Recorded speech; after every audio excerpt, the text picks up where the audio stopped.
I'm Christine Stavropoulos. Κι εγώ ο Νίκος Σαμίδης. Και αυτό είναι το Greek Podyssey, το podcast της Ομογένειας. A podcast for Hellenes worldwide, sharing stories, culture, identity, laughs and a little bit of tsugrisma along the way. Γιατί μπορεί να φύγαμε από την Ελλάδα, αλλά η Ελλάδα δεν έφυγε ποτέ από μας.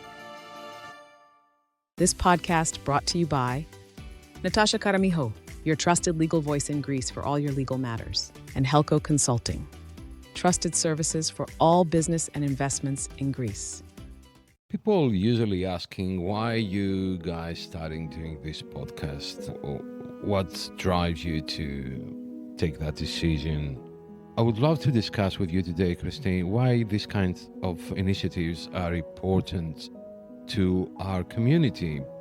And we've seen a lot of young people taking advantage of the social media and the popularity, and it's an easy access to come in contact with more people, and they're using it to promote Hellenism. Yes. It's not only us. Well, it's promoting whatever they want to promote. Yes, correct. I owe what we're doing to you because Nico and I had a radio program, and for a long time you were saying, we need to do a podcast. And you eventually made me realize why it's important to do a podcast. But I'm not talking only podcast, even a radio program. I'll tell you why. Let me finish.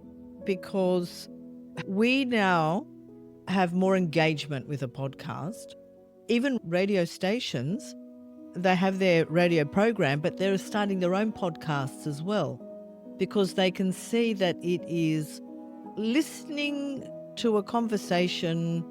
You can comment, you can engage, you can share. And I think it's more uniting. It can be a bit divisive because then you get people on there that jump and, say so. Yeah, but that's a good thing. It's a platform of free speech and it's your platform. You're not driven by the conditions of the media group that you're working with. For example, if you're with a radio station, you've got to abide by their guidelines of what you can and can't say. Whereas when you have your own platform, you can express anything freely. I think that's the appeal of a podcast. It's not driven by someone else. Freedom of speech. Absolutely. I'm going to give you a classic example in social media at the moment. I'll use Tucker Carlson as my prime example. When he was a presenter on Fox News, he was very much confined by the limitations of what Fox News wanted to promote, and he had to stick to that narrative. He left Fox, and it's like, whoa, he's become a journalist. He's become a whole other person that can challenge, he can debate, he questions, and he pushes the boundaries. He couldn't do that when he was confined within the norms of TV station. Yeah, the guidelines. Do you understand that? And from one point, it's good to have a guideline, but then when you're limited and very guided on what you're going to say and how you're going to criticize an event, then that's not freedom of speech. It's like you're using an AI speech, someone, and you just give the prompts to him and he's taking over and he's do the speech. When you say guidelines, then you have the question of who controls the narrative that creates the guidelines. For me, exactly. You don't want someone that controls the narrative to set your guidelines. We have to set on our show our own guidelines, as long as we're not defaming people. So guidelines are what traditional media houses have, and they're usually beholden to either a political party, a political ideology, a sponsor. We're free from that, and that's why I think people are gravitating to podcasts. We don't have to have these guidelines. Okay, that's one when it comes to guidelines and guided information. Do you think that these platforms, like our platform, the Greek Podyssey, or other podcasts in the Diaspora, serve the reason for why they've been created? So our main reason for that podcast was, when we first started it, to connect with as many people possible around the globe that are Hellenes or Philhellenes. And I think we're doing great so far, considering that We're a niche. we're a niche. We're a niche And- subject. And considering that it's only a year, almost Yeah, a year that it's we nearly are. coming up to our first birthday. Do you think, do we serve a scope? We do. I feel, and I'd love your feedback on this, we can diverge a little bit because it doesn't necessarily have to be a subject focused on Greek heritage. It could be a subject that involves everybody, Greeks included, to broaden the platform a little bit, have a broader audience. But in anything, we're still somehow able to connect it back to something that relates to Greek. Greek Greece. identity. Yes, To Greek identity. exactly, yes. Well, everything you can connect with Greek identity. You sound like Mr. because Portokalos. we are Greeks. We claim everything, and we. Look, we're being facetious when we say that. We are respectful of every culture. It just so happens that this is the Greek Podyssey. We focus on our Greek culture. But that's not to say that we're, these elitists that discount the contributions of cultures around the world. Cultures are what makes the world a rich place, and the fusion of cultures, which interests me very much, when one culture fuses with another and you get the beauty of music, you get the beauty of cuisine, food, and then you create the debate about who owns history, geopolitics, Come and on, then yeah. you get all of that creates discussion. For me, that's the most important thing. First of all, the most important thing is the information. You pass on information that sometimes people are not able to get it straight away. They need to research it.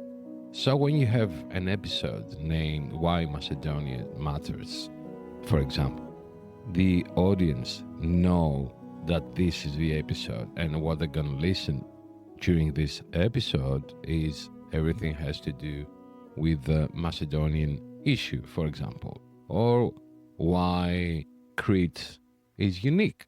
You know that when you go to the episode, you'll see that Crete is the episode. So you don't search too much to find this information.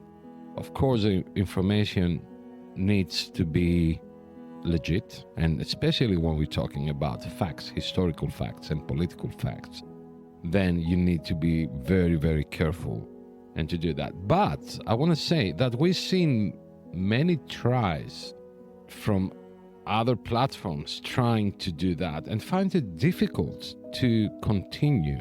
When you say other platforms, which one? Like other podcasts. They other started, they podcasts. went for one season, then they stopped. Yes, I don't want to mention names, or they find difficult to to keep creating content. Yes, and finding correct. new content. Do you think that because our topics, as we said, we are very niche, do you think that we are limited I don't think into content? no, because you can create content and make it relevant to anything. You pick anything. Science. We're going to have on the program a genius scientist coming up on a podcast. That isn't specifically a Hellenic subject, but is a topic that benefits and informs everybody around the world, Greeks included. Sorry, but he's half Greek. But There is a connection. yes, people have said the secret to a great podcast, because by nature we could be quite voyeuristic people, like to look at a podcast as though they're eavesdropping in on a private conversation, which makes it different to when you're on radio and you're presenting a program and you put on your radio voice and your announcers. You're a bit more laid back. You can banter, you can disagree. The feedback that I get and what people love about you and I as a duo is we feel like we're just in the background listening to you and Nico have a private conversation. And they Yeah. seem to enjoy that. Okay, I'll ask it differently. Are these topics that we discuss here in this podcast interesting for the young people? Look, Or our listeners are your friends and my friends, and the friends of I don't have millions of friends, because that's what our views. views and analytics are showing. Now, are they interested? I think there is this universal wave, I would like to say, where people are liking to discover or rediscover their identity and their roots, and they're showing a huge interest in the typical Greek teenager. No, someone in their 20s, 30s. They're looking at Greece more as something more than going to a beach bar, listening to doof, doof, doof, and then going to the bouzouki at night or whatever they do. They like to know more about the history of language. They want to know more about mythology, more about cultural music. And I think our topics are relevant to a lot of young people that are going on, we've seen other podcasters that are much younger than us that are touching on all these subjects of identity and Hellenism and correlating with other cultures. So I feel like we are relevant to... Are we approachable to the young people? That's what I mean. Like this, not only for... You mean you and I as individuals or our program? No, this podcast, but not only our podcast, but everyone who has a platform and talks about identity and culture with a little bit of chugrisma, as we said in the beginning. Do you think that the young generation are interested in these topics as our generation? Because I'm a bit younger than you. Sorry about that. Oh, okay. No, I didn't say that you're older me- than me. I said I'm younger than you. So, Which means the same thing. no. But are they truly interested into that? Do they care about that? Look, are we spending our time here trying to educate or be informative? And everyone has a passion driver, and a passion driver is going to be something different for everybody. When we had Anthony Locaccio on the program, for example, when he spoke about his journey into meditation and healing, that resonated with a lot of younger people that are going through changes in life, challenges in life, and it didn't have to be something specifically a Greek topic. It was a young man, obviously, that's got some Greek heritage, half Greek heritage, and we spoke about a very universal topic which reaches anybody. It can touch anybody. So people that are looking for that in their lives will gravitate to listen to that podcast. Someone that's looking to hate on Greek history will be driven to our podcast just so they can challenge what we say and, be controversial. So it's really hard to pick a demographic because we're broken up more than just age groups. When it comes to investments and business opportunities, you need more than promises. You need experience that delivers. You need people you can trust. Helco Consulting provides strategic partnerships, clear methods, and services with a strong presence in Greece. Helco Consulting, your trusted consultants in Greece. When legal matters affect your business or life, you need guidance you can trust. Natasha Karamihu provides expert legal advice, protecting your interests and navigating every challenge. Natasha Karamihu, your trusted legal voice in Greece. I remind you, do you remember Angelo Charouchos we had with Ariana Papalaxopoulos Yes. on one of our Of course episodes? I do. Yes. Okay, now we make sure that she remembered Angelo Charouchos. Do you remember Angelo Charouchos here at the studio was saying that I speak with people and say, oh, I'm Italian. And where are you from, Italy? And they don't know. They don't know the heritage. They don't know the Exactly. roots. They don't know.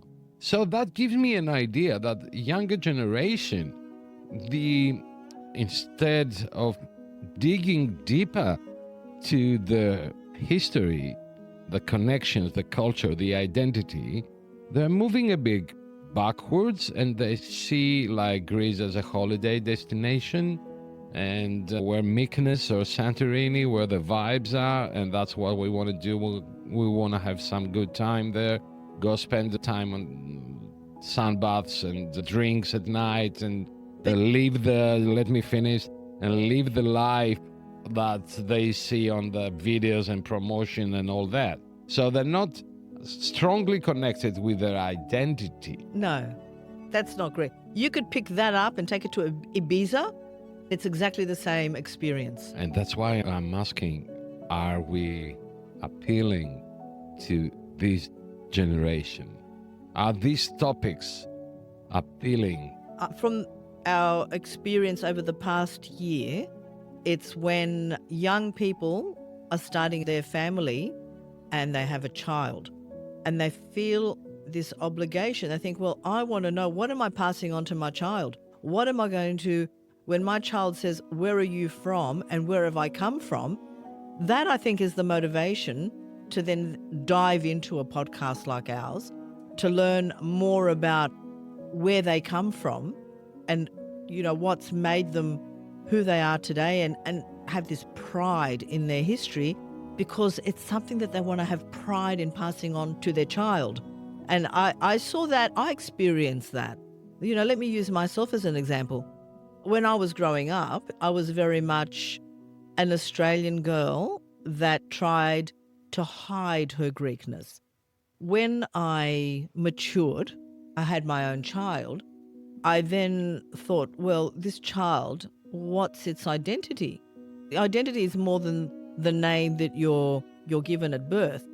It's a whole unpacking of culture. Then I thought, I need to be in touch more with my culture so then I can pass it on to my child. And now I'm seeing that with them. So I think that's what generationally makes what we talk about relevant to the young people. It's when they get to a certain stage in their life when it starts to matter to them. Yes, you're right, because that time comes no matter what. So I think that the age group, let's say 19 to 30, it doesn't really, it's not a need in that age to search for your identity. But I want to say something. The family is very important contributor to that, to the identity research, and keep the connections with your culture. And I'll give you an example. I'm not... You're talking about Greek families, but what about mixed marriage families? They can have both. Exactly. They can have both. Absolutely. Heritages. And the more... But it's enriching. Of course. That's a blessing to have two strong cultures in your family house. I'll give you an example, because I was talking with my son and I said to him, yeah, man, are you looking forward to go to Greece this summer? And he said, exactly as I'm going to say, Dad, I can't wait to go back home. He called it home. But he was born there too. He came here 4 years old. What are you talking about? He grew up here. It's still home. No. He discovered that it's his home from the last trip that we did in Greece, and that was 2 years ago when he was 16. And he said to me, it feels like home. This trip felt like I discovered, I connected more with my roots. Yes. But we blasting him every day about his Greekness and how proud he should be that he's a Greek and this and that. And well, it's got two full Greek parents too. Yes, but that's why I'm saying the importance of the family and how you keep the connections with your culture and your identity in-house. Can I give you a personal experience of mine which left an indelible impression on me from a baby? And it's like any other migrant story. My parents met and married here. They had no family, just my parents. So my father was a mechanic. He owned a service station, and his hours of work was 5 a.m. in the morning till midnight. I grew up remembering black hands, my father fixing cars. These black hands were very sort of what I identified with my dad. So when my mum, and I was a Caesar baby, my mother was in hospital for 10 days. Back then you had a Caesar, it was a big operation. When she was pregnant with my sister, my father said, well, we've got a dilemma here. When you're in hospital, if you have another Caesar, who's going to look after this one here? I'm working, you'll be in hospital. So necessity drove them to send me to Greece on my own when I was 18 months old. Which I think about doing that now, and I thought, oh my God, how traumatizing would that have been for my mother to send her baby. Okay, that's and my good. dad's brother and sister. That's beautiful. But you're putting your child as a 1.5-year-old on a plane across the other side of the world and giving her to flight attendants, because back then they used to do that and look after you. Still doing it. Do they? Yeah. Right, okay. But I was on my own. And on the other side, I was met by my grandfather and grandmother and my dad's brother and sister. And I spent close to a year with them while my mother had the pregnancy, waited till my sister was old enough, to travel. That seems to have left something inside me, Nico. You can't remember that, Don't Christine. you say that, but something touched me. I've connected to it. That's why and I've tried to articulate this to people, whether it's people telling me stories about what it was like, but I formed this unbreakable bond with that area, Naonia, where my dad was born and raised, and I lived in, the family home. My grandparents, in my head, I remember my papu putting on his hat and taking me to see Jenny. Jenny was a chicken. Let's go to Jenny to get some weird name for a chicken. But so, those things have connected me and bonded me to Greece forever, even though I was born here. I think the main reason that you feel that strongly vibrant in your memory is because the connection with your grandparents. That's a Very main much so. factor. And that's the reason that we are visiting Greece. Yes. The reason that we are visiting Greece is because we want our kids to be connected with our people. Because we are here alone. We're by ourselves. We don't have any... you are, aren't you? We are, yeah. you are, That's me, literally. yeah. So I have an auntie and cousins in Adelaide, but it's Adelaide. It's Adelaide, yeah. It's not like, it's not I'm grabbing a taxi and I'm going there, or grabbing a bus, taking the bus. But I think that the purpose of these cultural platforms is to Educate, but connect. to connect and to create a need for a more And curiosity. correct individually. If we're creating curiosity, it makes you want to learn more. It'll make you want to maybe travel to Greece, experience it on your own. It may want you to listen to more of what we have to say. So if we're inspiring curiosity and conversation, we're spreading Hellenism, uniting people, which is what was the initial objective of our podcast. And the reason that we started, I don't know if many of you have seen on our social media platforms the mini doc series, is because we want to pass some stories on an easy way on a 1.5 minute video, so we can understand who was Dr. Papanikolaou, who invented the pap test, pap smear test, who was Aristoteles Onassis, who was Maria Callas. We're going to do more of that series because people are really enjoying our little, and they're produced. They're not just to let you know, they're not videos that we share.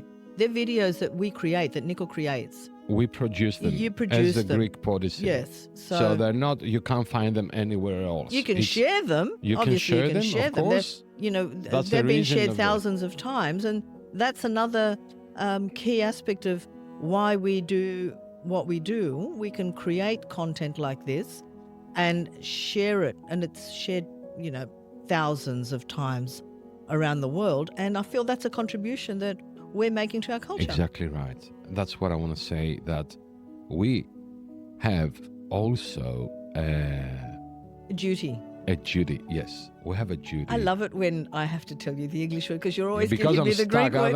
No, because you're it's always not coming automatically. And I need to analyze a phrase first. Exactly, yeah. We do have a duty. I'm trying to avoid to Say the Greek word. automatically translate from Greek to English because it's wrong.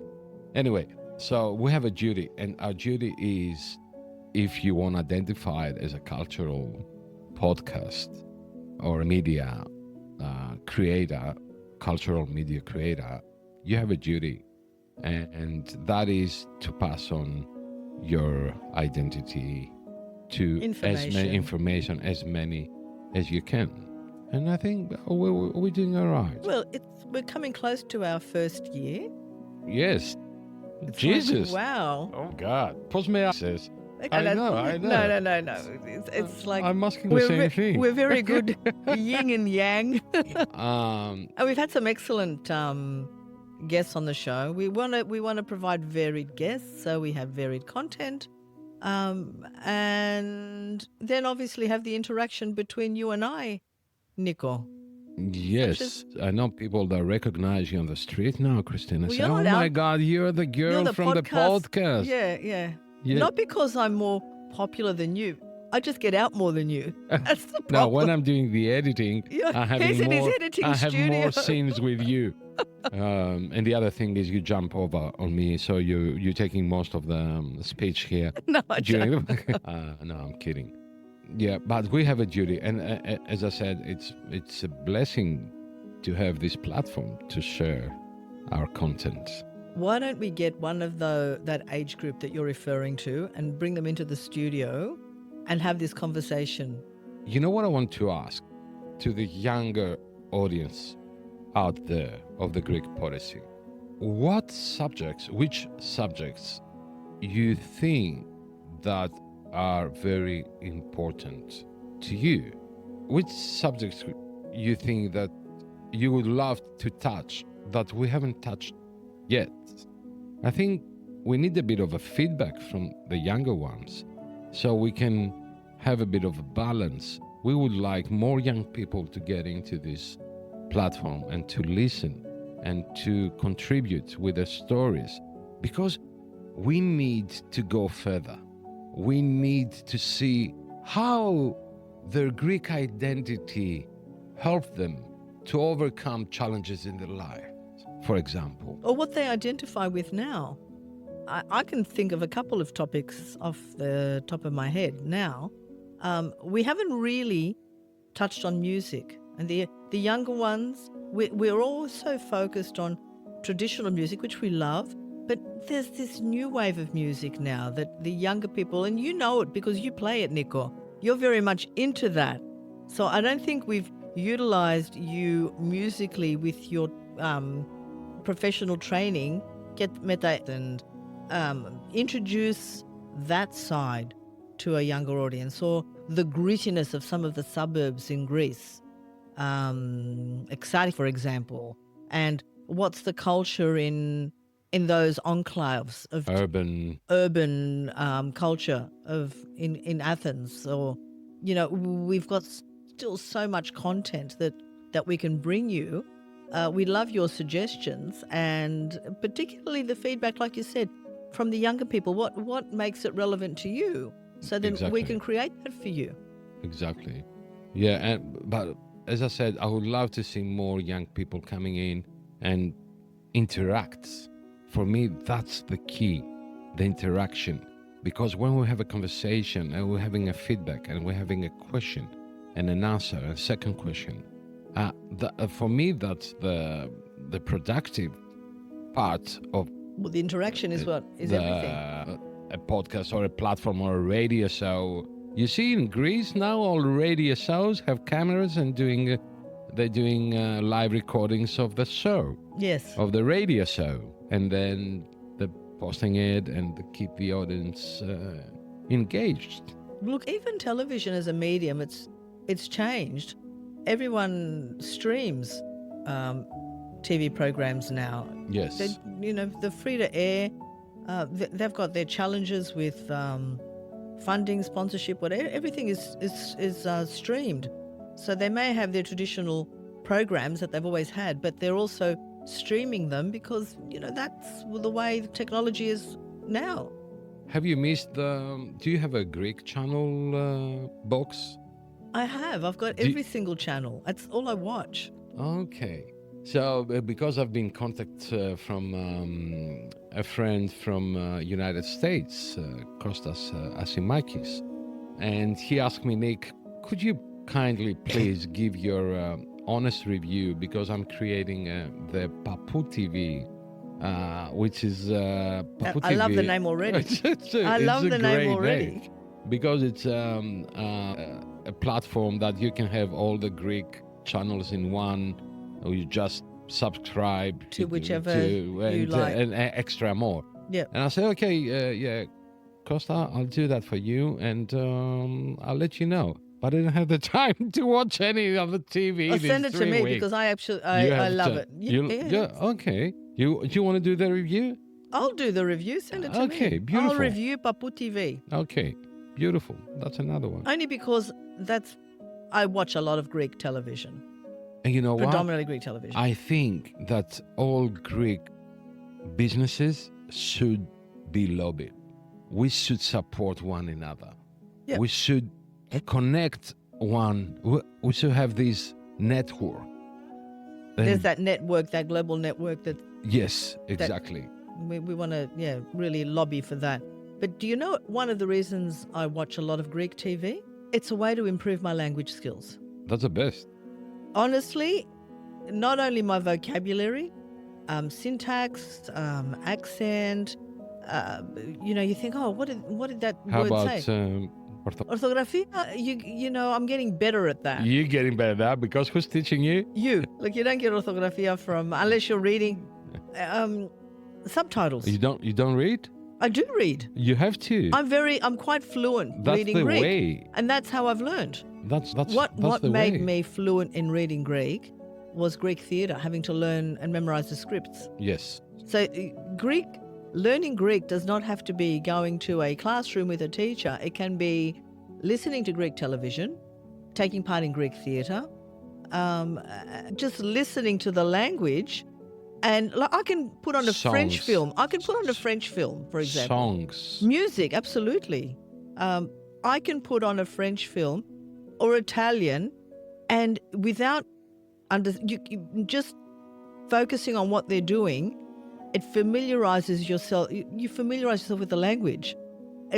Never underestimate the power of television, theatre, movies in helping you understand and learn another language, and particularly theatre, because you've got to, learn to memorize the script. It could be in Greeklish for you. I challenge myself to learn to read Greeklish. I challenge myself to read it in Greek. So now I can pick up a text that I can fluently, and I enjoy reading Greek. Yeah, that's good. That's good. Yeah. That's the way. I want to give a piece of advice. To me? No, to everyone. Yeah. The young generation.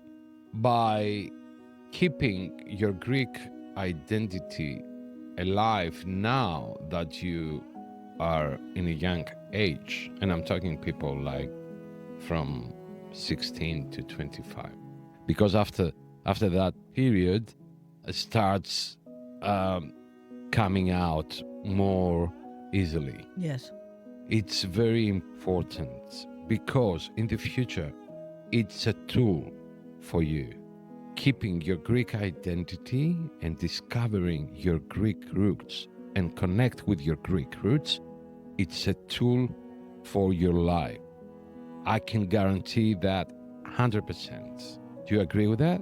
I agree with that. I'll take it one step further. Our roots are what gives us our identity. If we're trying to homogenize ourselves, where we remove ethnicity, we're removing a huge part of our identity, and that's what defines us. I'll take that. I'll second that. Yes. So let's keep going. Let's keep going. Let's keep doing it. We're loving it. Yes. You do all the hard work. You do all the editing. No. I don't agree with that. Everyone's doing his part. Yeah, but the main thing is we enjoy engaging with you, interacting with you, and We want to just keep growing and bringing more varied content that's relevant not to your identity, but everyday life. And we're hoping in one of our podcasts next season to be having an expert psychologist on the program to talk about generational trauma Next season? next season. Okay. Or you can do it this season if you like. Okay. I'm easy. I mean, I'm excited about that. One of our A lot of next people have told us that, there is a lot of episodes. generational trauma. So let's, unpack that and discuss it. Yeah, okay. It's not nice to talk about trauma, but you know what? It is there. It is. It is there. If you are living trauma, you may be living it and not even realize that you are. Yeah, that's true. So having an expert that can pick some of those signals might make you think, oh, okay, now I need to address this so I can expel it from, Yeah. address it. Anyway, that's Beautiful. Thank you, Christine. That was a beautiful conversation. I really enjoyed enjoyed it. Yes. Thanks, everyone, for being with us for one more episode of the Greek Podyssey, and we are looking forward to seeing you in the next one. Thank you. Bye-bye. This podcast brought to you by Natasha Karamiho, your trusted legal voice in Greece for all your legal matters, and Helco Consulting, trusted services for all business and investments in Greece. I'm Christine Stavropoulos, Κι εγώ ο Νίκος Σαμίδης. Και αυτό είναι το Greek Podyssey, το podcast της Ομογένειας. a podcast for Hellenes worldwide, sharing stories, culture, identity, laughs, and a little bit of tsugrisma along the way.